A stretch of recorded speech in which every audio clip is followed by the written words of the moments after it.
Baik, selamat pagi teman-teman yang ada di Indonesia dan selamat sore untuk teman-teman yang ada di Amerika. Hari ini tanggal 12 Februari tahun 2023 kita akan melanjutkan Bible study kita, tapi seperti biasa kita akan mengawalinya di dalam doa. Baik, mari kita berdoa. Bapa kami yang di surga, kembali lagi kami anak-anak-Mu datang ke hadirat-Mu.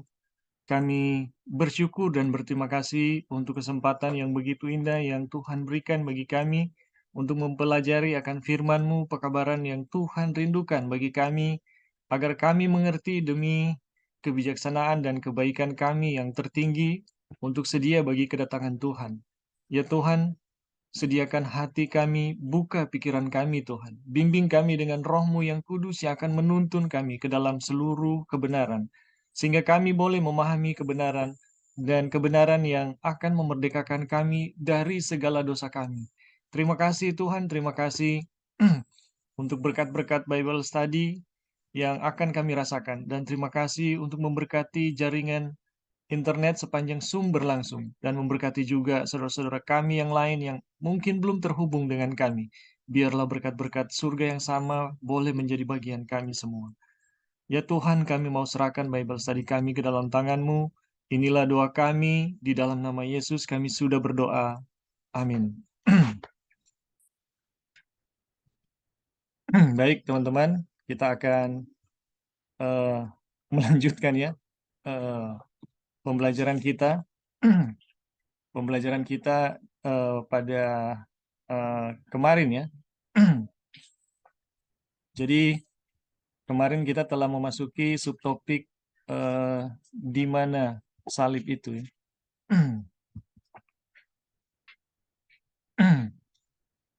Jadi untuk beberapa eh, untuk pembahasan ya yang terakhir ini kita telah belajar mengenai iman Kristus ya, dan iman Yesus itu mengajarkan tentang bagaimana iman Kristus itu adalah eh, imannya Yesus ya, yang Yesus hidupkan ya, iman Yesus yang Yesus jalani, yang Yesus hidupkan, dan iman itu yang membuat Yesus menang di dalam misinya ya, dan menang di dalam tugas yang terakhir ya, berhadapan dengan pencobaan, berhadapan dengan tanggung jawab yang diberikan untuk memikul dan menebus dosa. Nah, misi maupun tanggung jawab dari Yesus itu sangat sulit ya. Sangat-sangat sulit, dan tidak ada satu makhluk pun di bumi ini, bahkan alam semesta, yang bisa melakukannya. Namun oleh iman tersebut Yesus menang dengan gemilang ya. Yesus memenangkan pertarungan, memenangkan misi, dan dia berhasil ya. Dan iman yang sama Yesus mau berikan kepada kita. Dan iman yang sama itu memastikan kita semua itu bisa mengalami kemenangan yang sama. Dan bagaimana kita mengalami iman yang sama itu sangat sederhana ya, sangat sederhana. Dengan mengakui bahwa Dia telah datang begitu dekat di dalam diri kita, dan mengakui bahwa kehidupan yang kita miliki itu adalah kehidupannya. Kemudian, ketika kita menyadari kehidupan yang kita miliki adalah kehidupannya yang telah memenangkan pertarungan, kita hanya membiarkan dia menjalankan imannya atau melaksanakan imannya untuk menghadapi apapun yang kita sedang hadapi. Apakah itu dosa, apakah itu pencobaan, apakah keadaan-keadaan yang sulit, kita hanya cukup membiarkan dia yang diam di dalam diri kita melaksanakan imannya, ya. Dan bagaimana imannya? Imannya itu yang telah memenangkan segala sesuatu waktu dia ada di dunia ini ya. Dan pelajaran sesudah itu kita belajar lebih jelas lagi bagaimana Yesus memenangkan segala sesuatu itu ya. Bagaimana misinya yang ada, misinya atau pekerjaannya ya, dalam menebus dosa, bagaimana dia menyelesaikan itu dilakukan di dalam diri kita sekarang ini. Dan Itu yang sedang kita pelajari ya, mengenai, Yesus yang tersalib dan salib itu begitu dekat dengan kita. Jadi untuk minggu minggu yang lalu ya, kita telah belajar untuk minggu yang lalu kita telah pelajari ya bagaimana, salib Yesus itu terbentang dari Firdaus yang hilang ke Firdaus yang dipulihkan, atau dari Eden yang hilang kepada Eden yang dipulihkan ya. Salib itu terbentang dimanapun ya, kapanpun, di tempat manapun, salib itu selalu ada. Salib itu tidak hanya pada 2000 tahun yang lalu. Dan untuk memastikan mengenai bahwa salib Yesus itu atau Yesus yang tersalib ada di dalam setiap ruang dan waktu, itu yang kita pelajari kemarin ya, bahwa bagaimana kita memastikan bahwa Yesus yang tersalib itu ada di dalam setiap waktu. Prinsipnya adalah bahwa hanya Yesus yang bisa memikul kutuk dan dosa ya di alam semesta ini. Apapun itu, ketika kutuk mengenai makhluk ciptaan, apakah itu manusia ataupun alam, sekiranya tidak diintervensi oleh Tuhan, maka yang terjadi adalah kematian atau raib eksistensi. Tetapi ketika kita melihat bahwa ada manusia yang dikutuk dan dikenai dosa, namun masih hidup, begitu juga dengan alam ya, yang dikutuk namun masih hidup, kita bisa memastikan itu terjadi karena ada salib Yesus yang menopangnya, ya. Ada salib Yesus yang menopangnya, karena konsekuensi firman Tuhan dari Eden, siapapun ya yang melakukan pelanggaran atau yang berakibat dosa, itu harus lenyap ya, harus mengalami maut. Tetapi kenapa tidak mengalami maut? Karena hanya Yesus yang bisa memikul maut namun tetap hidup ya. Jadi teman-teman, dimanapun kita melihat kutuk ya, dimanapun kita melihat ada manusia yang terkutuk, jatuh di dalam dosa, tergores di dalam dosa, namun masih hidup, di situ kita bisa pastikan ada salib Kristus yang menopangnya. Jadi bagaimanapun keadaan kita ya, bagaimanapun keadaan kita yang berdosa ya, sejahat apapun, seberdosa apapun, sehitam apapun, kita yang hidup ditekan ya oleh beban dosa dan kuasa dosa yang begitu kuat, namun masih hidup, itu membuktikan bahwa ada salib Kristus yang menopangnya. Sekiranya salib itu ditarik dari manusia tersebut, maka yang terjadi adalah raibnya eksistensi atau manusia kembali menjadi debu. Jadi itulah kesaksian yang paling jelas bahwa salib Yesus itu ada di mana-mana ya. Dan itulah kuasa yang bekerja secara ajaib ya, kuasa yang bekerja secara ajaib yang ada di mana-mana pun ya. Dan kuasa yang sama ini bekerja di dalam diri manusia ya. Dan teman-teman, kenapa kita perlu memahami bahwa salib itu telah dipastikan ada di dalam setiap manusia yang berdosa ya. Kenapa kita perlu tahu itu? Kenapa salib itu harus datang sampai sedekat itu dengan kita? Kenapa Yesus itu harus disalibkan di dalam diri kita? Nah, ini penjelasan selanjutnya ya mengenai di mana dosa itu. Kenapa? Kenapa kenapa pelajaran dosa ini sangat terhubung ya, sangat yang akan sangat menjelaskan kenapa salib itu harus sampai di situ. Pelajaran selanjutnya adalah di manakah dosa itu ya. Kita lanjut ya. Dosa adalah persoalan pribadi. Seseorang bersalah karena dosanya sendiri, bukan karena dosa yang dilakukan oleh orang lain. Jadi di dalam Pengkabaran 1888 selalu orang berdosa itu bertanggung jawab atas dosanya sendiri. Dan orang yang akan menerima manfaat penebusan selalu menyadari bahwa ketika saya berdosa, saya bertanggung jawab atas dosa saya sendiri, bukan orang lain penyebabnya. Jadi Pengkabaran 1888 itu mengarahkan kita untuk bisa mendapatkan manfaat ya dari penebusan ketika kita sadar terhadap dosa kita.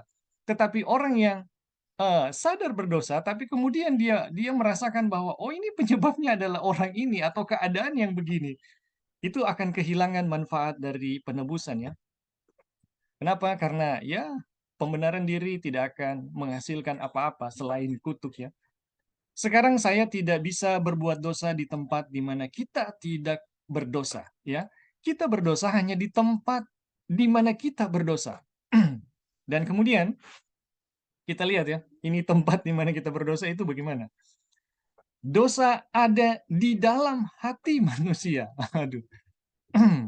Sebab di dalam sebab dari dalam hati orang timbul segala pikiran jahat, percabulan, pencurian, pembunuhan, persinahan, keserakahan, kejahatan, kelicikan, hawa nafsu, iri hati, hujat, kesombongan, kebebalan. Semua hal-hal jahat ini timbul dari dalam. Kemudian ini Markus 7 ayat 21 sampai 23 ya. Kemudian Yeremia menambahkannya dalam Yeremia 17 ayat 9, betapa liciknya hati, lebih licik daripada segala sesuatu dan sangat jahat. Dosa ada di dalam urat tubuh, ini di dalam apa ya? Setiap serat tubuh, ya, serat tubuh kita secara alamiah. Kemarin kita pernah berdiskusi ya dengan teman yang bicara menanggapi mengenai dosa orang Muslim ya, dan saya mengatakan bahwa dosa dalam pandangan Muslim itu hanya sejauh tingkah laku ya. Jadi karena dosa itu hanya sejauh tingkah laku, bagaimana supaya menjadi orang benar?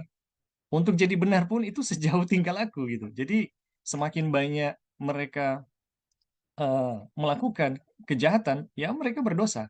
Tapi semakin banyak mereka melakukan kebaikan, amal, itu mereka menjadi orang benar ya. Tetapi sangat berbeda ya dengan eh, pelajaran yang sedang kita pelajari dan apa yang diajarkan oleh kebanyakan ya agama di dunia ini, termasuk yang tadi ya, bahwa eh, kejahatan itu hanya sejauh tingkah laku. Ini membuat kita tidak apa ya, tidak bisa menjelaskan bagaimana dosa itu diselesaikan gitu, atau tidak menyentuh persoalan utama yang sedang dihadapi oleh manusia. Nah, di dalam pelajaran kita ya, dosa itu bukan hanya sejauh ya, hanya sejauh tingkah laku, di mana perubahan tingkah laku akan membuat kita menjadi orang yang lebih baik ya, lebih lebih benar. Pelajaran yang kita pelajari di dalam Alkitab atau pelajaran yang Tuhan mau nyatakan kepada kita, dosa itu bukan hanya sejauh tingkah laku gitu. Dosa itu ada di dalam diri gitu, di dalam hati manusia dan ada di dalam setiap serat tubuh. Jadi perbuatan baik apa yang bisa dibuat oleh manusia yang bisa membersihkan dosa itu gitu. Ya, kita lanjut ya. Kita dilahirkan di dalam dosa dan kehidupan kita adalah dosa. Dengan demikian, dosa tidak dapat dikeluarkan dari diri kita tanpa mengambil kehidupan kita. Jadi, teman-teman, ada banyak ya, ada banyak orang yang melakukan yang namanya gerakan kesalehan, bagaimana hidup saleh, itu hanya sejauh tingkah laku gitu. Ya, mereka mencoba mengubah keberadaan berdosa mereka dengan melakukan banyak kebenaran, ya. Ya, mereka mungkin tidak makan ini, tidak makan itu, ya.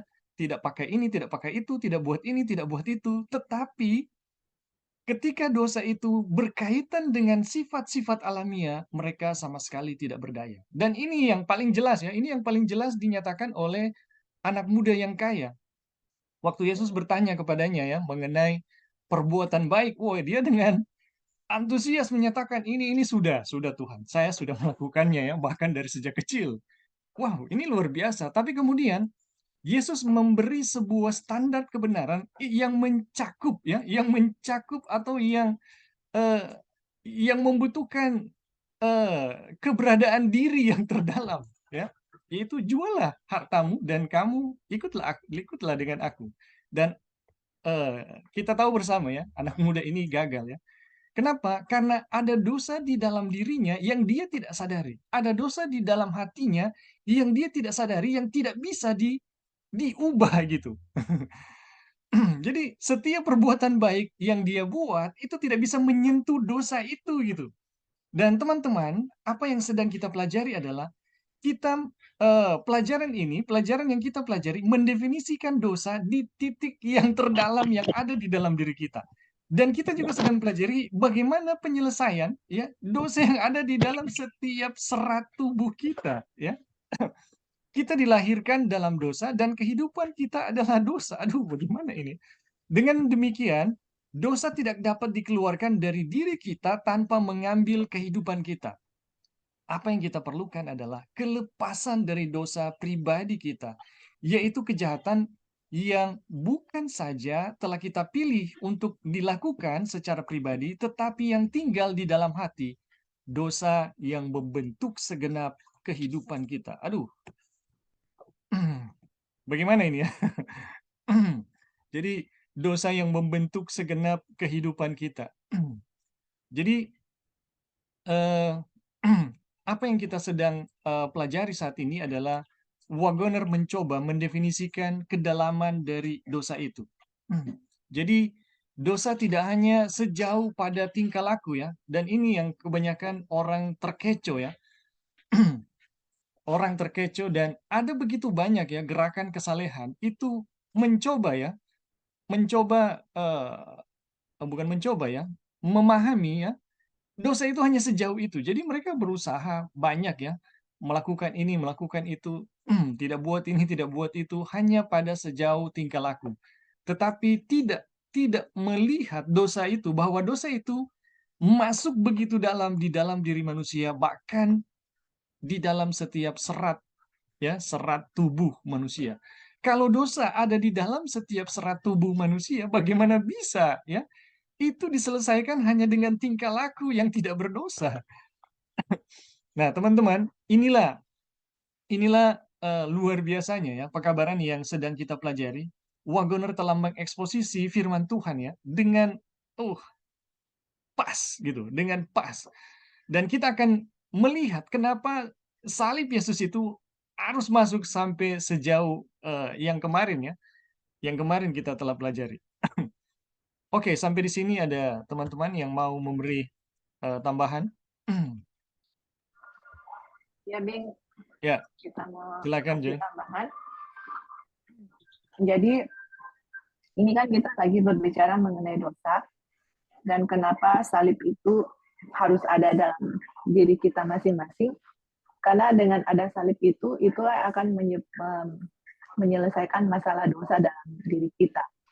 Jadi kalau kita lihat di mana dosa itu berada, jadi ada dua hal yang kita dapat di sini. Satu, dosa itu berada di dalam hati. Kemudian kedua, dosa berada dalam setiap serat tubuh kita ya. Jadi kalau kita berbicara mengenai hati itu kan pikiran ya, kita punya pikiran atau di mana dosa itu muncul dari pikiran dan kita lihat itu adalah kanal mind. Kemudian kalau kita lihat dosa dalam serat tubuh kita itu sinful flesh ya. Iya. Jadi dua dosa yang kita lihat yaitu di dalam pikiran atau kanal mind itu, kemudian dalam sinful flesh. Jadi waktu Tuhan Yesus datang untuk menyelamatkan kita, Yesus itu memiliki sinful flesh ya, sama dengan kita. Tuhan Yesus datang ke kita itu dia tidak mempunyai carnal mind, dia mempunyai the mind of God gitu. Jadi itulah sebabnya Tuhan Yesus tidak berdosa, dan itulah sebabnya hanya Tuhan Yesuslah yang bisa membebaskan kita dari dosa gitu. Jadi kalau dosa kita berbuat dosa karena dari pikiran atau carnal mind, itu adalah sumber dari dosa. Berarti di salib itu yang kita baca sebelumnya yang akan menyelesaikan masalah dosa, dia harus menghancurkan carnal mind itu. Karena dosa berada di situ gitu. Dan hanya salib Tuhan Yesus itu yang akan menghancurkan. Itulah sebabnya Waggoner kasih tahu kepada kita dosa itu di mana gitu. Itu berada dalam kedalaman diri kita, di dalam hati kita, yang kita nggak bisa keluarkan sendiri gitu. Itu harus dilakukan hanya dengan kuasa Tuhan. Dan salib itulah yang ada di dalam setiap diri manusia dengan kematian Tuhan Yesus itulah yang akan menghancurkan karnal mind di dalam diri kita. Tetapi kita punya flesh atau kita punya daging, itu masih sinful flesh ya, maksudnya masih daging yang berdosa. Daging berdosa itu bukan berarti dia berdosa. Kalau pikiran setuju dengan apa yang waktu kita dicobai melalui daging kita, itu yang E.T. Jones bilang. Terus kemudian pikiran setuju atau karnal mind setuju dengan apa yang saja sama daging kita, itulah di saat itu kita berdosa. Tapi Tuhan Yesus setiap kali dia dicoba, dan cobaan itu setan gunakan melalui daging, melalui keinginan mata, keangkuhan hidup, dan kesombongan hidup dengan satu keinginan daging. Tapi pikiran Tuhan atau the mind of God itu selalu menolak akan cobaan itu. Makanya dia tidak pernah berdosa. Tapi yang dia punya adalah sinful flesh, daging yang berdosa yang sudah diturunkan dari generasi ke generasi sampai 4.000 tahun kemudian. Itulah daging tubuh yang Tuhan Yesus miliki. Tapi dia datang untuk memberikan kita hati yang baru. Dia datang untuk memberikan the mind of God, yang dimana dosa itu ada, yang di Markus 7 ayat 21-23, untuk menghancurkan dosa yang ada di dalam hati itu sendiri gitu. Kalau Yesus tidak mati dengan ada salib itu karena mind nggak bisa dihancurkan, dan kita manusia tidak akan pernah bisa mengikuti akan hukum Tuhan, dan kita manusia tidak akan pernah berhenti berdosa dan nggak akan pernah bisa masuk dalam kerajaan surga. Hanya dengan salib itulah bagaimana penurutan hukum itu terjadi. Nah ini kan yang terjadi di Galati ini kan mengenai isu mengenai sunat. Oh kalau kamu nggak disunat, kamu nggak diselamatkan. Kalau kita sunat terus diselamatkan, berarti cross atau salib itu sia-sia, kematian Tuhan Yesus sia-sia. Kalau solusi untuk keselamatan sunat, berarti apa ya, harus ada salib, seperti itu ya. Nah sekarang kita aplikasi dalam hidup kita sekarang ini atau di zaman kita lihat ya banyak sekali doktrin yang masuk, oh harus begini, kalau nggak begini-gini kamu nggak selamat. Tapi nggak pernah ada yang fokus kepada salib Kristus gitu. Atau dari pengalaman kita sendiri ya, mungkin kalian punya pengalaman beda. Jadi pengalaman kita sendiri, kita baru aja tahu di sini, oh keselamatan itu hanya berdasarkan dengan pengorbanan dan kematian Yesus yang ada salib itu gitu. Kematian dan kebangkitannya. Selama ini kita nggak tahu gitu, dan selama ini kita semua ternyata termasuk dalam sunat gitu, sunat-sunat di akhir zaman yang semuanya harus dilakukan, tapi salib Kristus nggak pernah dipahami dengan jelas dan nggak pernah ditekankan. Justru dari pekabaran malaikat ketiga ini yang menekankan kepada kita di mana dosa itu diselesaikan. Ternyata di diri kita, dan itu kenapa dosa itu diselesaikan dalam diri kita, karena dosa itu berada di kedalaman diri kita, dan hanya salib itulah yang bisa menyelesaikan dosa itu ya. Jadi ya mungkin itu yang kita bisa lihat, dan mudah-mudahan dengan pelajaran ini kita bisa lebih mengerti dengan dalam apa masalah di Galati, dan bagaimana keselamatan itu diperoleh bukan dengan usaha manusia, tapi itu semua adalah kuasa Tuhan. Oke, thank you Bing. Ya, terima kasih Joy. Jadi teman-teman, ini semakin jelas ya bahwa kenapa kita membutuhkan salib Yesus ya di dalam diri kita. Ya, ada Brother Eric, silakan Brother Eric. Oke, Bing, terima kasih untuk kesempatan. Jadi memang adalah satu pemahaman yang penting ya, ketika nantinya kita akan berada di mana dosa itu akan diselesaikan. Nah, pemahaman itu adalah di mana letak dosa itu. Karena memang ini adalah bagian dari pekabaran malaikat ketiga yang menjelaskan realitas dosa itu. Kemudian kita bisa melihat bagaimana Tuhan menyelesaikan masalah dosa itu di dalam realitasnya dosa itu sendiri. Nah memang begitu ya, bahwa agama-agama yang ada di dunia ini, mereka melihat ya bahwa dosa itu ada pada perbuatan, perkataan. Dan memang ada berbagai ritual yang dilakukan untuk bisa dapat menyelesaikan masalah dosa yang ada di sana. Kemudian ada upaya-upaya yang dilakukan sehingga sekiranya masalah dosa itu dapat diselesaikan. Tapi ketika melihat ya apa yang dijelaskan oleh Alkitab sehubungan dengan realitas dosa itu, di mana dosa itu berada, nah memang itu Paulus juga menjelaskan tentang itu ya, menjelaskan tentang di mana letak dosa itu. Dan kalau orang baca di dalam Roma pasalnya yang kelima ya, ayat yang ke-12 kalau tidak salah, bagaimana dosa itu masuk ya. Jadi yang pertama adalah dosa itu masuk melalui Adam ya, diperhitungkan melalui Adam, walaupun Hawa yang pertama makan buah itu dan kemudian melakukan dosa itu. Tapi diperhitungkan melalui Adam karena memang Adamlah yang pertama yang diciptakan oleh Tuhan, kemudian Adamlah yang pertama yang diberikan oleh hukum itu, oleh Tuhan tentang hukum itu. Kemudian Adam menjadi sebagai imam bagi Hawa untuk dia menuntun Hawa untuk pada akhirnya seharusnya ya tidak makan buah terlarang itu.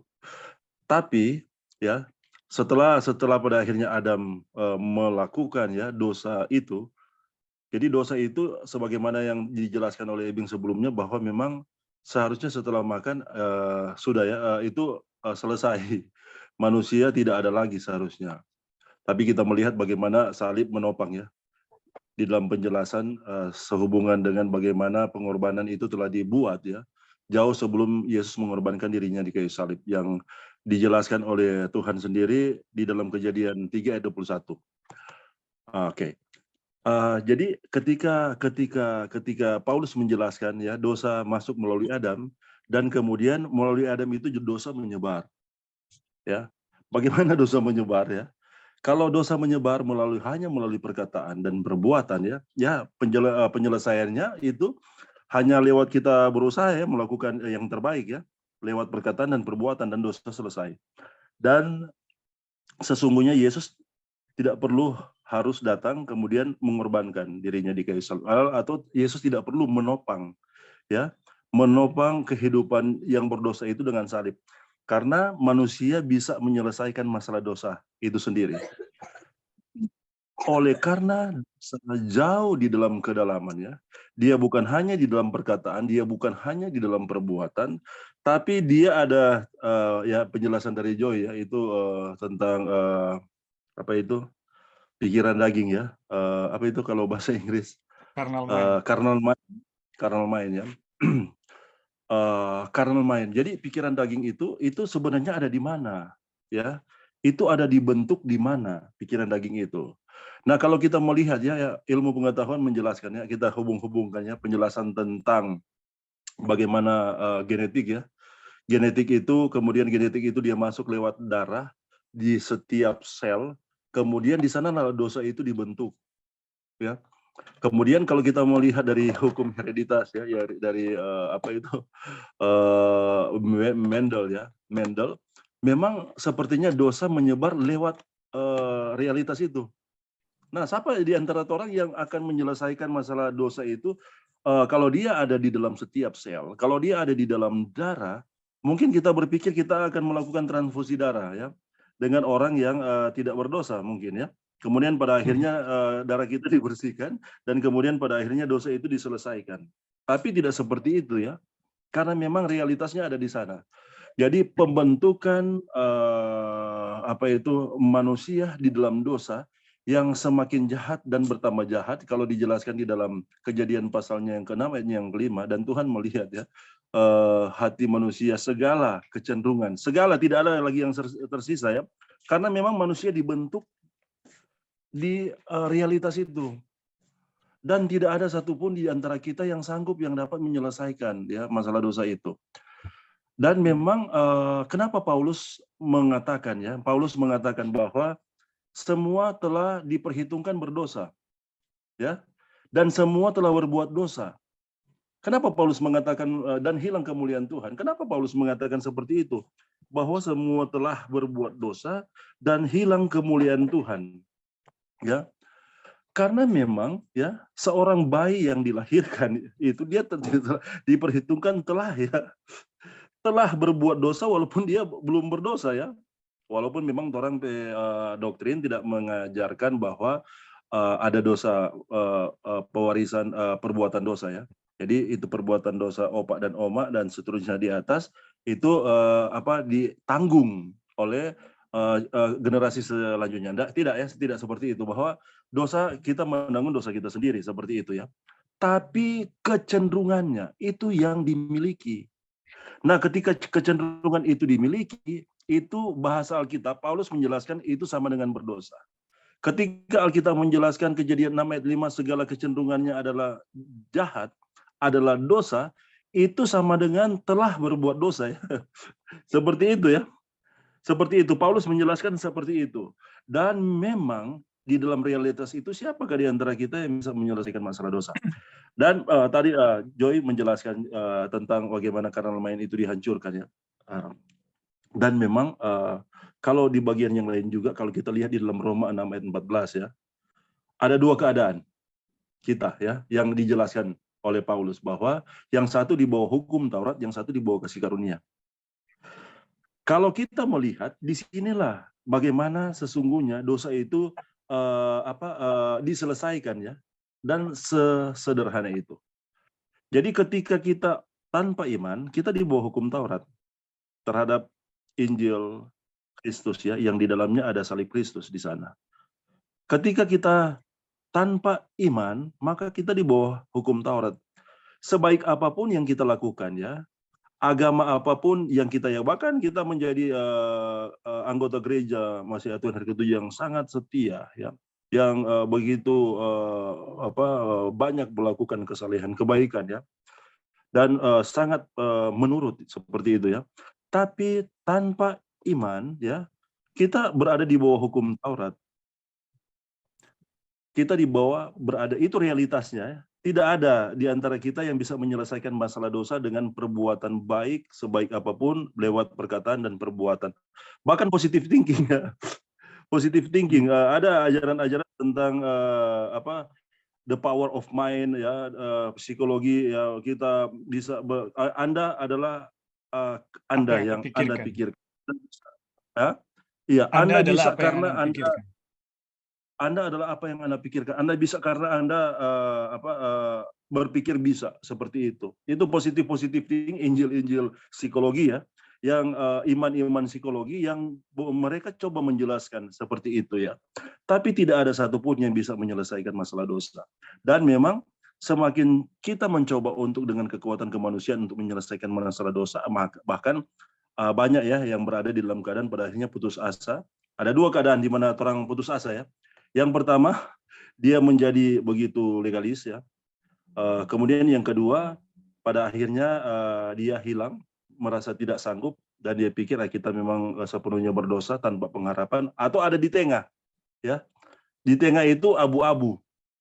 Artinya dia merasionalisasikan ya dosa itu. Dan ketiga keadaan ini tidak ada guna seperti itu. Tetap di bawah hukum Taurat. Kenapa? Tuhan memberikan ya solusi yang paling ringan bagi kita melalui Yohanes 3:16. Itu adalah syarat. Ini kita juga berpikir ya, apakah ini syarat? Seperti itu ya. Tuhan tidak menyuruh kita untuk dia dapat menyelesaikan masalah dosa yang ada di dalam kita itu dengan melakukan sesuatu yang berat ya, seperti itu. Tapi dia hanya menyampaikan percaya. Dan iman itu pun dikaruniakan. Ini luar biasa saudara-saudara ya. Ini adalah bagian dari kabar baik itu sendiri, masalah dosa yang diselesaikan oleh Tuhan sendiri. Dan ketika kita melihat fakta salib Kristus itulah sebenarnya kuasa yang memunculkan iman, saudara-saudara. Jadi kuasa yang memunculkan iman. Ketika kita melihat bahwa sesungguhnya Yesus telah menyelesaikan masalah dosa, dan Yesus menopang kehidupan kita lewat salibnya, dan dosa itu tidak ada lagi di dalam salib Kristus, disitulah dimana kita akan transformasi ya. Kalau bahasa Joy itu tentang carnal mind itu, disitu kalau carnal mind itu diselesaikan. Karena ketika kita melihat ya betapa kuat kuasa salib Kristus itu di dalam menyelesaikan masalah dosa itu sudah tidak ada lagi, sudah diselesaikan seperti itu. Dan kita berada di bawah kasih karunia. Dan di bawah kasih karunia itu Tuhan sanggup melakukan apa saja melalui diri kita ya untuk menghasilkan buah. Tuhan sanggup karena kuasa salib Kristus itu sangat berkuasa. Sehingga ada pertanyaan-pertanyaan, mana lebih berkuasa, mana lebih aktif ya, iman atau perbuatan. Itu kan mereka yang senang dengan perbuatan, mereka berpikir, ini kok cuma percaya-percaya. Berbuat kok, seperti itu ya. Jadi kalau kita melihat dari kuasa salib Kristus itu sangat berkuasa ya. Itu yang kita sering bilang bahwa kuasa salib Kristus itu menghasilkan buah kebenaran ya, menghasilkan penurutan hukum, kemudian menghasilkan kerinduan untuk menyaksikan tentang keselamatan yang Tuhan berikan kepada kita lewat Injil itu sendiri.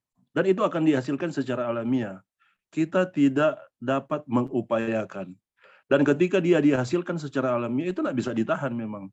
Karena memang kuasa itu akan seperti dinamit ya, dunamis ya. Kuasa Injil itu kan dunamis ya. Dia akan eksplosif, dia akan meledak ya. Karena memang seperti itulah keadaannya. Dan sekali lagi ya, bagaimana salib Kristus itu, kuasa salib Kristus itu akan bekerja, kita harus memahami realitas dosa itu di mana. Dan ketika kita menyadari bahwa kita menyadari bahwa realitas dosa itu ada di kedalaman yang ada di sana, sama dengan Paulus mengatakan, aku manusia cilaka ya. Siapakah yang dapat menyelamatkan aku dari tubuh maut ini? Memang maut, tidak ada pengharapan saudara-saudara ya. Tapi dia bilang puji syukur ya kepada Kristus, karena apa yang Yesus buat ya itu menyelesaikan masalah dosa yang ada di dalam kedalaman itu. Kita dengan Ebing dulu mungkin orang pernah diskusi ya, bagaimana kita melihat ya bahwa lewat genetik itu dosa itu masuk di sana, kemudian bagaimana kita juga melihat salib Kristus ada di sana, dan salib Kristus itu bisa membentuk gen ya, gen yang dipulihkan, gen yang dibaharui ketika kita melihat di sana. Sehingga apakah ketika Paulus mengatakan itu hanya sesuatu yang basa-basi kepada jemaat Korintus ya, aku telah memutuskan di dalam 1 Korintus 2 ayat 2 kalau tidak salah. Aku telah memutuskan untuk tidak mengingat apa-apa di antara kamu selain Kristus, yaitu Dia yang disalibkan. Jadi ketika kita berfokus pada salib Kristus ya, itu yang akan membentuk kita ya. Itu yang akan membentuk kehidupan kita. Sel-sel jaringan tubuh yang ada di dalam tubuh kita, ya sel-sel jaringan otak yang ada di dalam tubuh kita, kemudian ketika itu dibentuk oleh salib Kristus itu sendiri, maka akan menghasilkan ya genetik yang dibentuk oleh salib Kristus. Walaupun pada realitasnya daging itu tidak pernah akan sempurna ya sebelum kita diubahkan. Tapi cara main itu ketika dibentuk oleh Kristus di dalam kedalaman wilayah dosa itu, maka pada akhirnya kita dipulihkan ya, main itu diubahkan, dan itulah yang nyawa katakan bahwa yang kita bawa, kita tidak akan bawa apa-apa. Yang kita bawa adalah tabiat ya, karakter yang seperti Kristus. Dan di sanalah itu ya terjadi. Di sana itu dilakukan. Dan sekali lagi ya, kita terima oleh iman, saudara-saudara. Tidak ada kekuatan apapun, kesanggupan apapun yang kita bisa lakukan. Hanya oleh iman. Ketika kita melihat oleh iman, di situ Paulus mengatakan bahwa kita di bawah kasih karunia. Jadi sebenarnya ya, masalah dosa itu dan keselamatan itu ada di dua wilayah ini. Ketika Injil itu masuk dan berkuasa dan kita melihat bagaimana salib Kristus menopakkan kehidupan kita, ya, dan ada iman di dalamnya yang kita miliki, yang dikaruniakan oleh Tuhan, di sana kita berada di bawah kasih karunia. Tapi ketika kita melepaskan ya dengan cara kita mempercayai sesuatu yang bukan Injil ya, sebagaimana jemaat Galatia, mereka yang telah memiliki jaminan ini pada akhirnya mereka melepaskannya dengan percaya kepada dusta ya, dusta untuk keselamatan. Dengan kalau kamu tidak sunat kamu tidak diselamatkan ya. Mereka kembali berada di bawah hukum Taurat. Kita juga kembali berada di bawah hukum Taurat. Kenapa pencuri itu ya, dia sepersekian detik ya di injury time dia menerima kasih karunia dan diselamatkan ketika Tuhan berkata, saat ini engkau akan bersama aku di Firdaus ya. Itu menjelaskan tentang dua keadaan itu ya.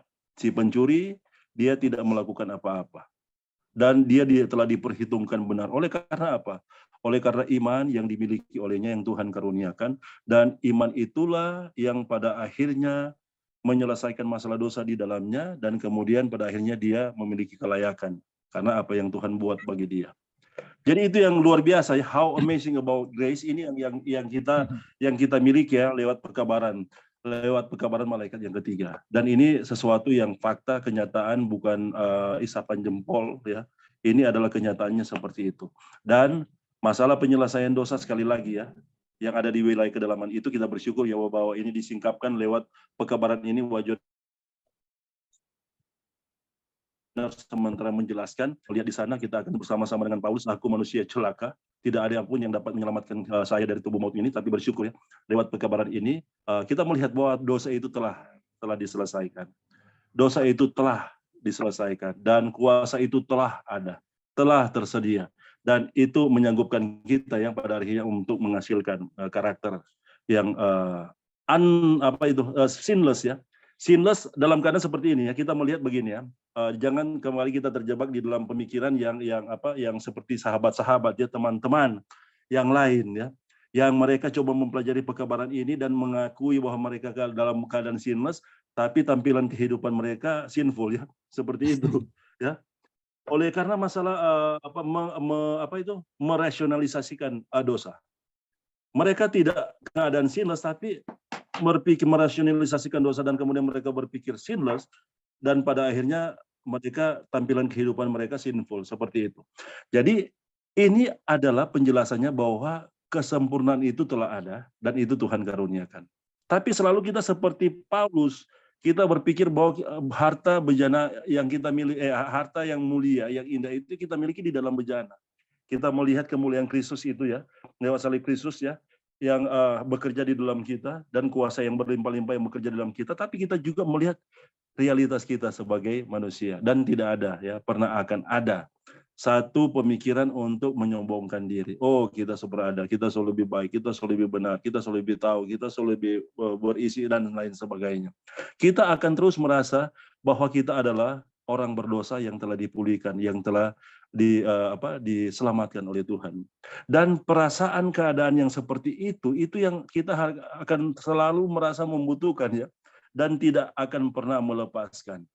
Bukan melepas, bahasa yang tepat mungkin, tidak akan pernah berpaling seperti itu ya. Tidak akan pernah berpaling ya. Karena memang hanya itu satu-satunya cara bagaimana kita boleh diselamatkan di dalam Kristus dari dosa. Dan kita bersyukur sekali lagi bahwa kita memiliki pekabaran ini yang menjelaskan tentang realitas dosa itu, dan bahwa realitas dosa yang ada di kedalaman sana Tuhan telah menyelesaikan, dan salib Kristus yang menopang kehidupan kita, dan pada akhirnya salib Kristus itu yang menyanggupkan kita. Dan ini yang mungkin kita terakhir kita mau bagikan, bahwa setelah kita melihat ini, saudara dan saya tidak menjadi seperti Superman ya.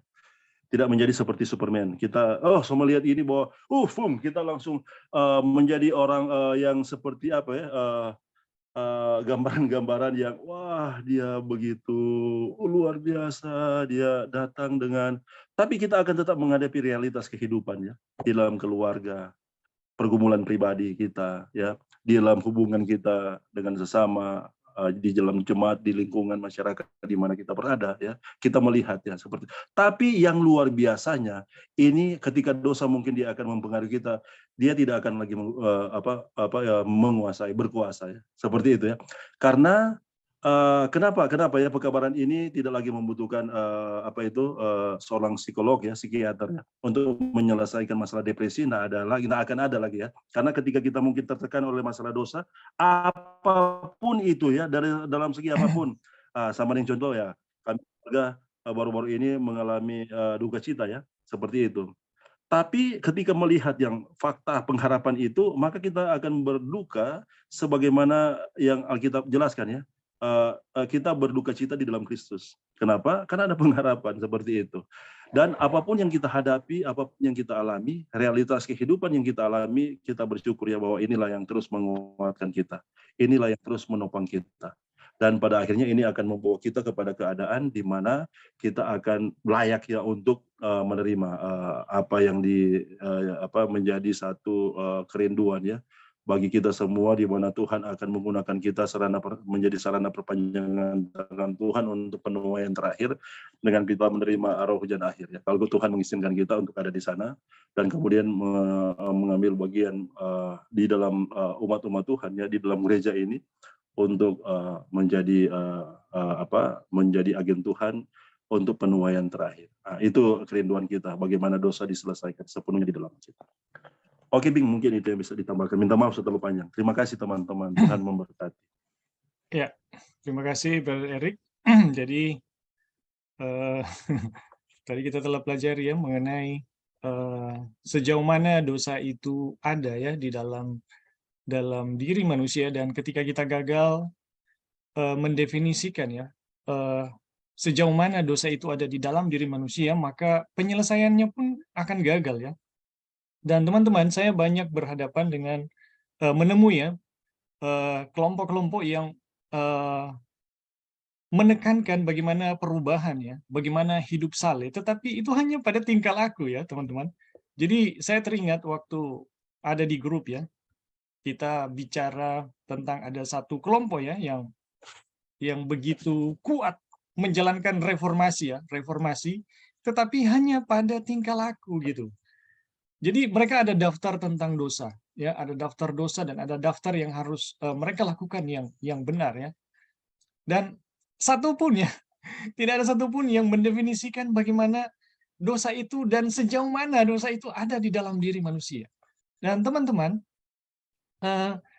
saya bisa bilang ya, cuma Pekabaran 18:88 yang menjelaskan ya sejauh mana dosa itu ada di dalam diri manusia, ya. Dan cuma Pekabaran 18:88 juga yang menjelaskan bagaimana dosa yang ada di dalam kedalaman diri kita itu diselesaikan. Gitu. Jadi kalau kita gagal mendefinisikan dosa di dalam diri kita, teman-teman, maka penyelesaian pun itu akan apa ya? Gagal juga gitu. Dan ada juga satu teologi yang sudah sering saya katakan, mendefinisikannya sama, tetapi penyelesaiannya berbeda, teman-teman. Jadi ketika kita dengan tepat ya menjelaskan sejauh mana dosa itu masuk ke dalam diri kita, maka kita akan tahu sejauh mana juru selamat atau penyelesaian yang bisa masuk ke dalam diri kita gitu. Jadi kenapa kemarin kita mempelajari mengenai salib yang ada di dalam setiap waktu, setiap tempat, bahkan di dalam diri kita, karena memang dosa itu ada di dalam diri kita, bahkan di dalam setiap serat tubuh kita, ya. Dan kalau kita pelajari juga tentang salib juga masuk sampai ke situ, teman-teman. Jadi sejauh mana manusia itu jatuh, sejauh itu juga juru selamat kita itu turun, ya, sebagai pribadi yang disalibkan untuk mengangkat kita. Apakah itu ada pada pikiran kita maupun pada tubuh kita gitu. Jadi teman-teman, ini adalah satu pelajaran yang sangat indah ya, bagaimana kita bisa melihat sejauh mana dosa itu dan sejauh mana juru selamat kita atau penyelamatan itu harus terjadi di dalam diri kita. Oke teman-teman, ini mengingat waktu kita lanjut saja ya. Diikat oleh dosa. Orang fasik tertangkap dalam kejahatannya dan terjerat dalam tali dosanya sendiri. Ya, bahkan sekalipun engkau mencuci dirimu dengan air abu dan dengan banyak sabun, noda dosamu, noda kesalahanmu tetap ada di depan mataku. Demikianlah firman Tuhan. Ya, Yeremia 2:22. Jadi teman-teman, orang fasik tertangkap dalam kejahatannya sendiri dan terjerat dalam tali dosanya sendiri. Tertangkap, terjerat, terikat ya, oleh dosa sendiri. Ya, bagaimana dia bisa keluar ya? Itu sangat tidak mungkin.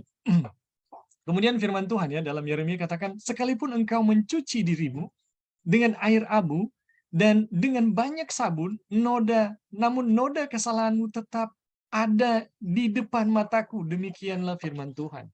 Jadi ketika kita berdosa, teman-teman, tidak ada satupun yang bisa kita buat yang bisa membersihkannya gitu. Ya. Dosa-dosa yang saya lakukan sendiri di dalam diri saya tidak dapat dipisahkan dari diri saya, memberikannya kepada Tuhan, ya. Iya, memang betul kita harus memberikan kepada Tuhan. Tapi bagaimana, ya? Memang benar. Tetapi bagaimana, ya? Dapatkah saya mengumpulkannya di dalam tangan saya dan membuangnya dari saya sehingga dengan demikian itu akan diberikan kepadanya? Saya tidak bisa, ya. Jadi bagaimana kita bisa mengumpulkan dosa kita ke dalam tangan kita, kemudian memindahkannya kepada Yesus yang tersalib? Itu tidak mungkin, teman-teman. Itu tidak bisa dilakukan oleh manusia. Kenapa? Karena dosa itu ada di dalam setiap serat tubuh kita. Kemudian, Paulus katakannya, jika saya dapat memisahkan dosa, walaupun hanya setebal rambut, ya, jauhnya dari saya, maka saya akan selamat. Aduh, ini luar biasa. Jadi, kalau kita bisa menggeser sedikit saja, ya, dosa kita hanya sejauh setebal rambut, ya kita akan selamat. Tidak peduli apapun yang terjadi dengan dosa itu, sebab dosa itu sudah tidak didapati lagi dalam diri saya. Jika demikian, saya tidak memerlukan Yesus. Jadi kalau manusia bisa memindahkan dosanya setebal rambut saja, sedikit saja, sebenarnya dia tidak membutuhkan Yesus, ya. Karena jika dosa tidak ditemukan pada saya, tidak masalah bagi saya dimanapun itu ditemukan, ya. Jika saya dapat mengumpulkan dosa-dosa saya sedemikian rupa sehingga dapat meletakkannya pada Kristus yang disalibkan terpisah dari saya, maka saya tidak perlu meletakkan dosa itu ke atasnya. Dosa-dosa itu kemudian akan menjauh dari saya dan itu akan membersihkan saya. Jadi teman-teman, sekiranya memang kita bisa memisahkan, menggeser saja sedikit, ya, dosa kita di dalam diri saya, di dalam diri kita, maka tidak perlu Yesus, ya, sebenarnya. Karena ketika kita geser aja sedikit, artinya kita bisa memindahkan kemanapun yang kita mau, ya, dan itu tidak perlu Yesus sebagai juru selamat. Tetapi tidak ada perbuatan sedemikian yang dapat saya lakukan untuk menyelamatkan saya. Jadi apapun perbuatan yang kita mau buat, ya, yang bisa melepaskan atau menggeser sedikit dosa itu di dalam diri saya, itu tidak ada, ya. Apapun itu, ya, kita tidak bisa melakukan apapun untuk menggeser sedikit saja dosa yang ada di dalam setiap serat tubuh kita, yang ada di dalam pikiran kita. Itu tidak mungkin. Sebab itu segala usaha saya untuk memisahkan diri dari dosa-dosa saya adalah sia-sia. Jadi, teman-teman, kenapa kita diselamatkan hanya oleh iman, ya, bukan oleh perbuatan atau iman dan perbuatan? Karena memang dosa yang diam di dalam diri kita itu tidak pernah bisa diselamatkan oleh usaha apapun, ya.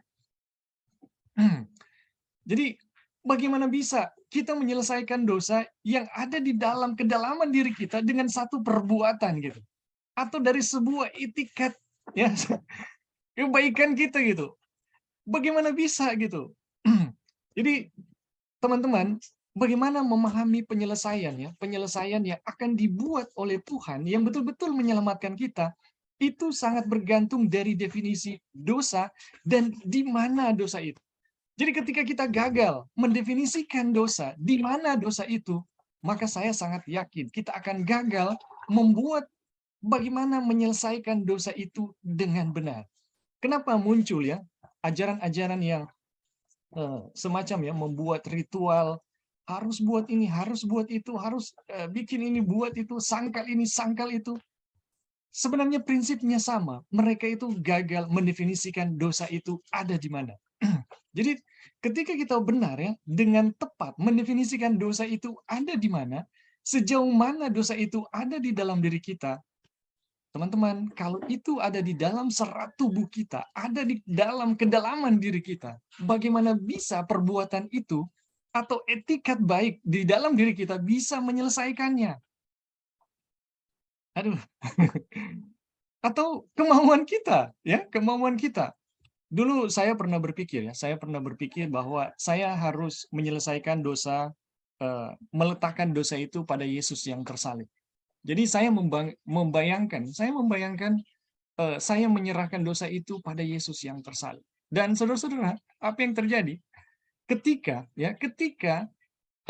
dosa itu menyerang sampai pada imajinasi saya.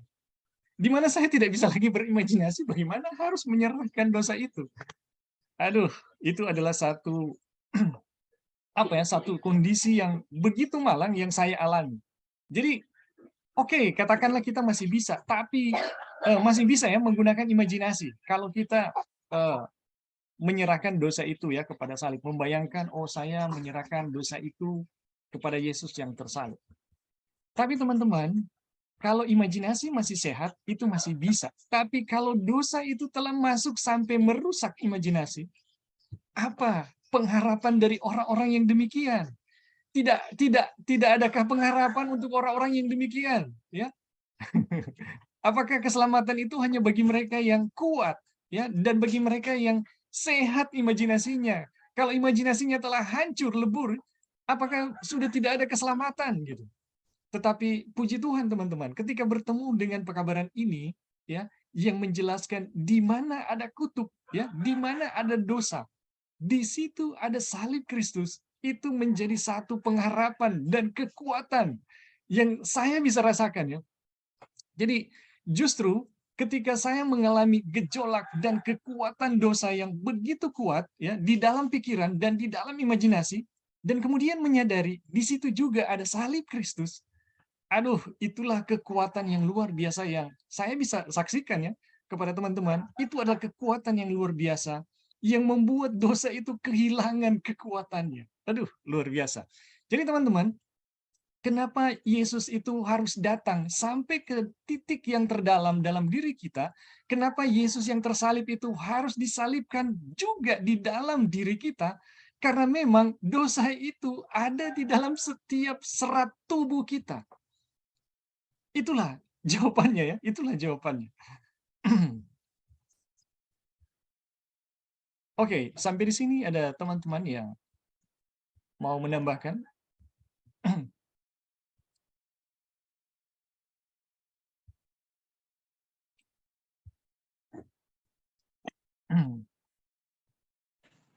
Halo, Bing. Ya. Silakan, Brother Eric. Oke, jadi Tapi kalau bisa memang poin ya, poin. Oke. Iya. Tapi memang kadang mengalir kok, Bing. Sorry. Kadang itu mengalir. Tidak bisa ditahan-tahan. Oke, tapi ya nanti upayakan. Oke, jadi ini berbicara tentang bagaimana kita dibentuk ya di dalam salib itu sendiri. Kita ada kan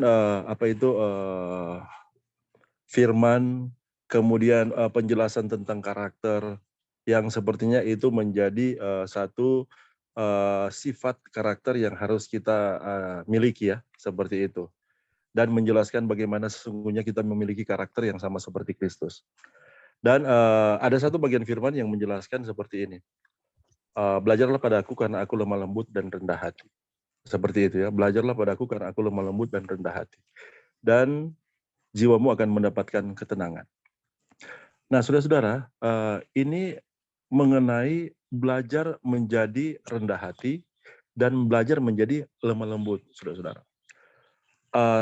Apapun yang kita akan buat ya, untuk menjadi lemah lembut dan rendah hati, sebagaimana ini yang Yesus katakan, kita tidak dapat atau tidak akan dapat melakukannya secara alamiah ya, seperti itu. Karena itu tidak akan pernah dihasilkan ya di dalam dosa. Seperti itu ya. Itu tidak akan pernah dihasilkan di dalam dosa. Kalau mungkin kita punya kemauan yang kuat ya, dan kita melatih, kemudian kita mencoba mengupayakan, dan pada akhirnya kita dapat mencapai itu, seperti itu ya. Tapi ketika tiba pada satu situasi yang kemudian sepertinya kita berada di dalam keadaan di titik nadir di mana kita istilahnya digebukin ya, digebukin oleh setan, seperti itu ya. Dan pada akhirnya kita melihat bahwa kita menghasilkan apa yang seharusnya kita lakukan seperti itu. Dan itu akan terus berulang, menjadi seperti lingkaran setannya seperti itu. Tapi kalau kita ini muncul dari memandang kepada salib Kristus ya. Sehubungan dengan dosa, di mana dosa itu ada dan di sana salib Kristus itu ada ya. Itu akan mengalir dengan secara alamiah. Seperti itu ya, akan mengalir secara alamiah. Ketika Tuhan berkata, belajarlah pada aku, karena aku lemah lembut dan rendah hati. Kerendahan hati itu akan dimiliki. Kenapa? Karena kesadaran bahwa sesungguhnya kita tidak bisa bikin apa-apa. Kita tidak bisa berbuat apa-apa untuk menyelesaikan masalah dosa. Kenapa ada merasa lebih baik, lebih benar, lebih suci dari orang lain ya? Karena kita berpikir merasa bahwa kita bisa melakukannya atau kita bisa menghasilkan sesuatu yang lebih baik dari yang lain seperti itu. Tapi ketika kita melihat ya masalah realitas dosa itu dan sesungguhnya kita mati, sesungguhnya kita maut, sesungguhnya kita abu ya seperti itu karena kita sesungguhnya berasal dari sana ya debu ya, maka tidak akan ada satu pemikiran yang kita akan yang kita akan berpikir bahwa kita oleh karena kita ya kita bisa melakukan semua itu. Tapi ketika kita menyadari tentang realitas salib itu sendiri, maka kita akan menghasilkan ya apa yang Yesus katakan, salib Kristus itu akan menopang dan salib Kristus itu akan melakukan dan salib Kristus itu akan menghasilkan ya, menghasilkan kehidupan yang sebagaimana yang Tuhan kehendaki. Dan ada satu prinsip lagi ya. Ini yang satu prinsip lagi yang kita melihat itu hasil yang akan dihasilkan ya. Ketika mereka ditopang ya, kemudian menyadari bahwa fakta salib Kristus itu menopang kehidupan mereka dan kesadaran bahwa kita tidak bisa berbuat apa-apa tanpa salib Kristus itu. Ada satu prinsip ya di dalam doa Kristus ya. Ampunilah kesalahan kami seperti kami mengampuni orang yang bersalah kepada kami. Ini yang Tuhan ajarkan ya. Dan di ayatnya yang ke-14, Matius 6 ayat 14 itu, kalau kamu tidak mengampuni orang, Bapamu yang di surga tidak mengampuni kamu. Kalau kamu mengampuni orang, Bapamu yang di surga akan mengampuni kamu. Ini masalah klasik ya, masalah klasik dosa, saudara-saudara. Dan ini terjadi di semua hubungan. Baik di dalam keluarga, baik di dalam gereja, baik di dalam hubungan masyarakat, atau persahabatan, dan lain sebagainya. Seperti itu ya, itu yang terjadi. Dan kenapa Tuhan memberikan prinsip ini? Karena prinsip ini yang pada akhirnya harus dihasilkan ya ketika memandang salib Kristus di kedalaman dosa itu. Kita akan dapat mengampuni sebagaimana Kristus mengampuni ya. Oleh karena salib Kristus itu yang menopang kehidupan kita. Kenapa Stefanus bisa mengatakan, ya Bapak, ampuni mereka. Sebab mereka tidak tahu apa yang mereka perbuat. Kenapa saudara-saudara? Karena Stefanus telah melihat bagaimana sesungguhnya fakta salib Kristus itu yang menyelesaikan masalah dosa itu. Kenapa para murid-murid yang dari ruangan atas itu 120 murid itu, mereka pada akhirnya setelah menerima roh hujan awal itu menampilkan kehidupan yang luar biasa ya, yang sepertinya mereka rela mati, tidak peduli dan tidak lagi melihat segala sesuatu dari sudut pandang mereka sendiri oleh karena salib Kristus itu sendiri. Karena memang White bilang pada akhirnya ketika roh hujan awal itu dia turun ya, apa yang dilakukan oleh murid-murid di ruangan atas itu, mereka melihat fakta salib Kristus ya. Dan kemudian masalah dosa mereka itu diselesaikan. Jadi dua karakter ini ya, dua prinsip ini adalah bagaimana sesungguhnya kita dapat melihat bahwa kuasa salib Kristus itu bekerja dari dalam kehidupan kita. Dalam roh kelemah lembutan dan kerendahan hati, dalam roh yang suka untuk mengampuni. Dan ketika itu dihasilkan secara alamiah ya, kita dapat melihat ya bahwa sesungguhnya kita menyadari dan mengakui dan kita meluaskan ya oleh kuasa kasih Kristus itu bahwa salib Kristus itu bekerja dari dalam kehidupan kita. Ada lagi yang terakhir, yang ketiga ya. Di dalam Matius 5 ya 48, hendaklah kamu sempurna sama seperti Bapa yang di surga adalah sempurna ya. Kalau kita urut ke belakang ayat 43 ya, kasihilah musuhmu. Jadi ini adalah bagian bagaimana tampilan kehidupan yang akan dihasilkan oleh bagaimana topangan salib Kristus itu sendiri. Dan ini sederhana saudara-saudara ya. Ini adalah tampilan kehidupan yang tidak membutuhkan tangga seperti yang ada di di Katolik Roma seperti itu ya. Tangga Petrus ya. di mana harus berlutut, kemudian mendaki begitu tinggi, dan setelah mencapainya, kita berpikir bahwa kita telah berada di dalam keadaan sempurna. Tidak seperti itu ya. Ketika kita meluaskan salib Kristus itu bekerja oleh kita melihat realitas dosa dan melihat bagaimana salib Kristus itu menyelesaikan masalah dosa, dan melihat bahwa salib Kristus itu menopang kehidupan kita, ini akan dihasilkan saudara-saudara.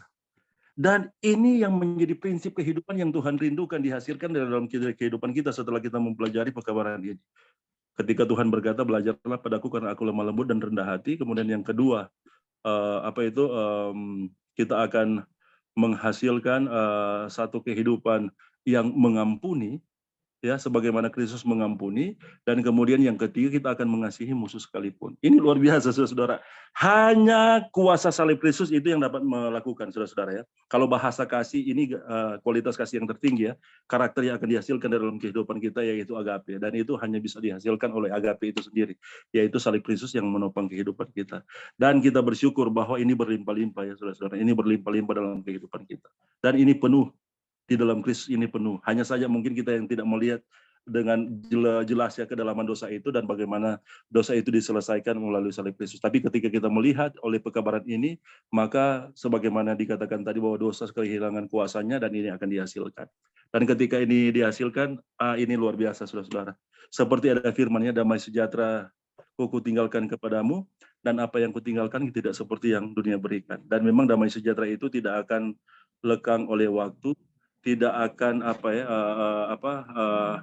tidak akan dikendalikan atau tidak akan dirampas oleh situasi, dan itu akan kita miliki sampai pada kekekalan oleh karena kuasa salib Kristus itu yang menopang kehidupan kita.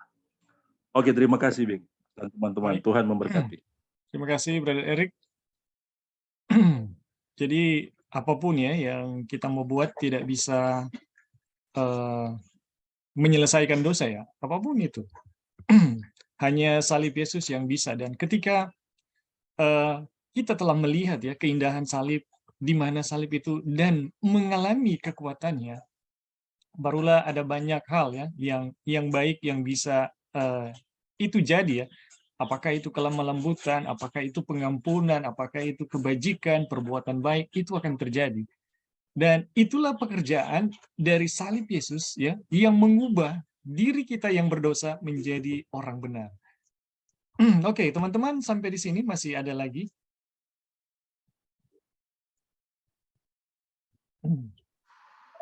Ya, halo Bing. Ya, silakan Joy. Ya, jadi kalau kita mempelajari pelajaran ini dan mengerti mengenai salib itu, kita mengerti juga yang dulu saya punya pengertian, yaitu salib itu 2000 tahun yang lalu ya, dan kita berikan kepada Tuhan Yesus. Jadi dosa itu saya kasih kepada Tuhan Yesus gitu. Tapi setelah mempelajari pelajaran ini, kita juga baru sadar ya, dan mengerti bahwa itu salib itu nggak terjadi 2000 tahun lalu, dan salib itu bukan di luar saya kasih dosa kepada Yesus, tapi itu ada di dalam diri kita sendiri gitu. Aduh, itu satu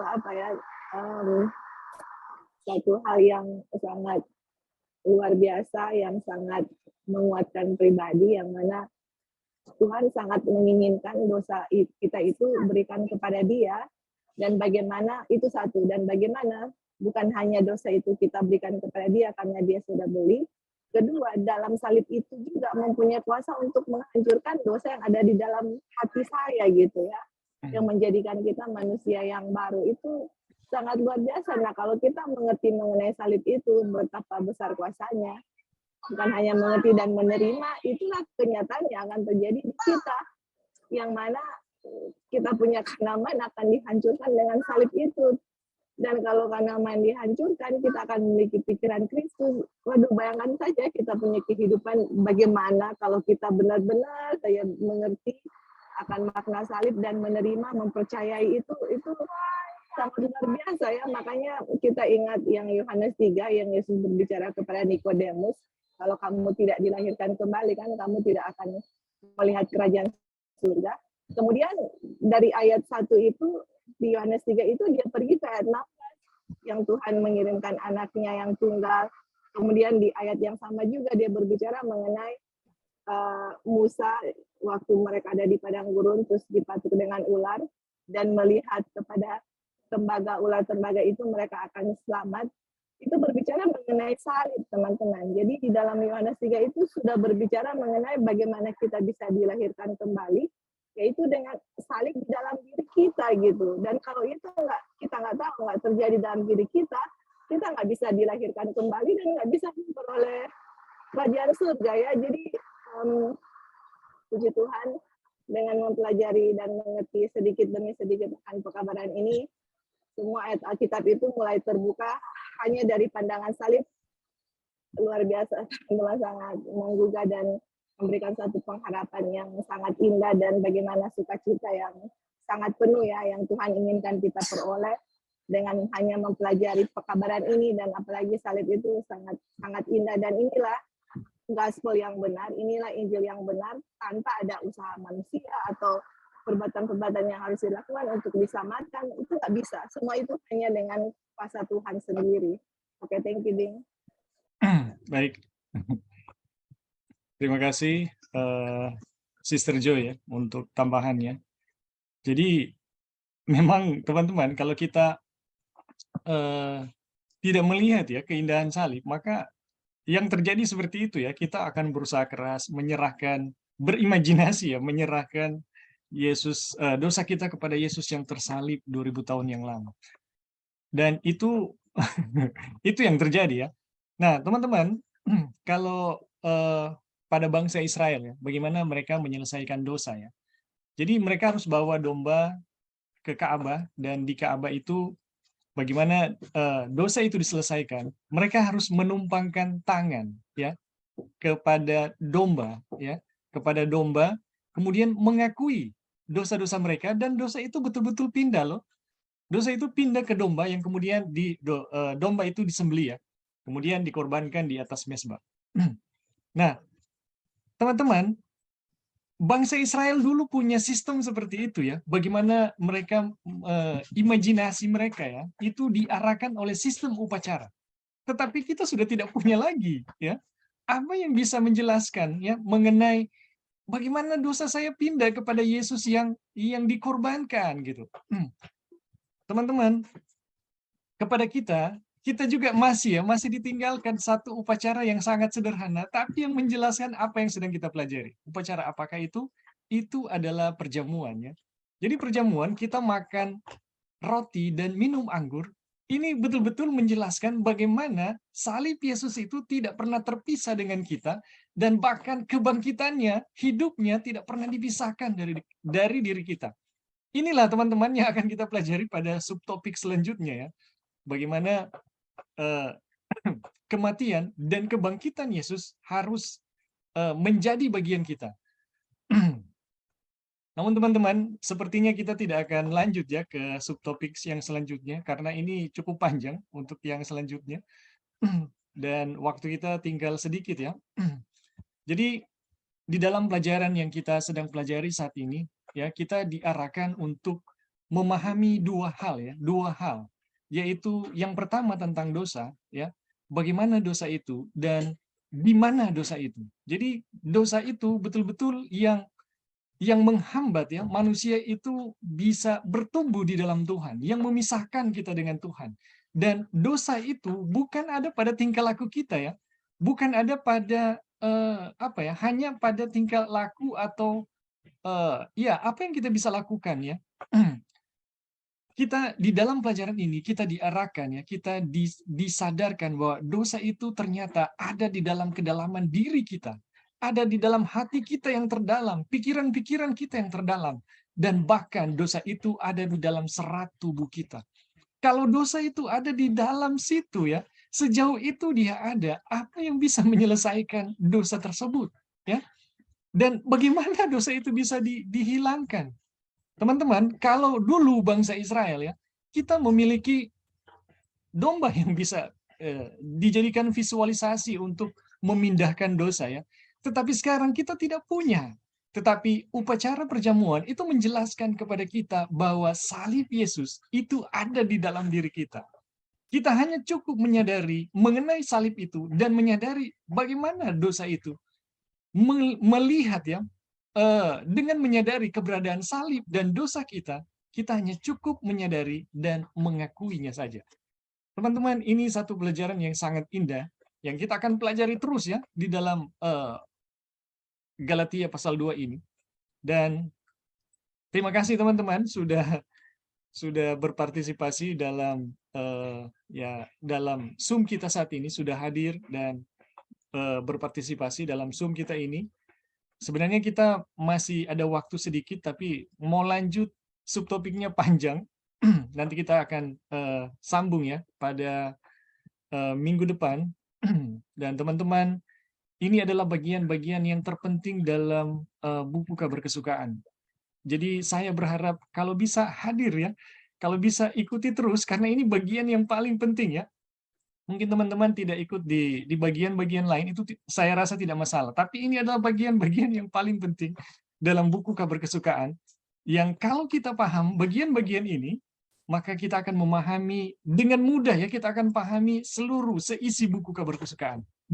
Dan kita bisa bilang ya, seluruh tulisan Wagoner, bahkan ya seluruh Alkitab dan Roh Nubuat ya, ini akan menjadi kunci pembuka untuk kita melihat bagaimana terang yang Tuhan telah berikan di bagian-bagian yang lain. Baik teman-teman, ini kita harus mengakhiri pertemuan kita. Jadi sekali lagi terima kasih sudah mengikuti Zoom pada saat ini, dan kita akan menutup perjumpaan kita pada saat ini. Di sini ada Brother Lauri, apa bisa menutup perjumpaan kita saat ini?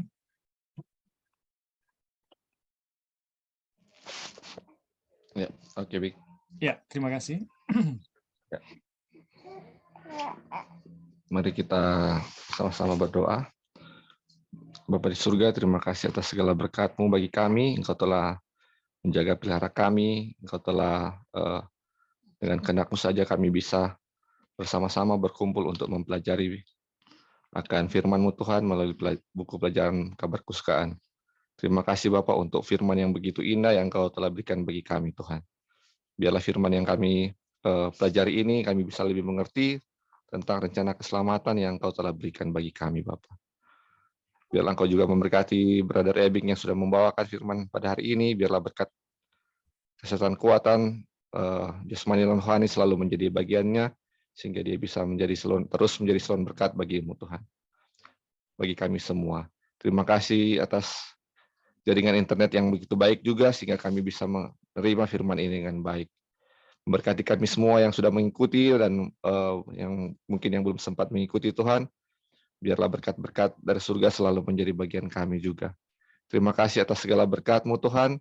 Kami berdoa dalam nama Yesus, Juru Selamat dan Penebus dosa kami. Amin. Amin. Thank you, Brother Lauri. Thank you, Brother Eric.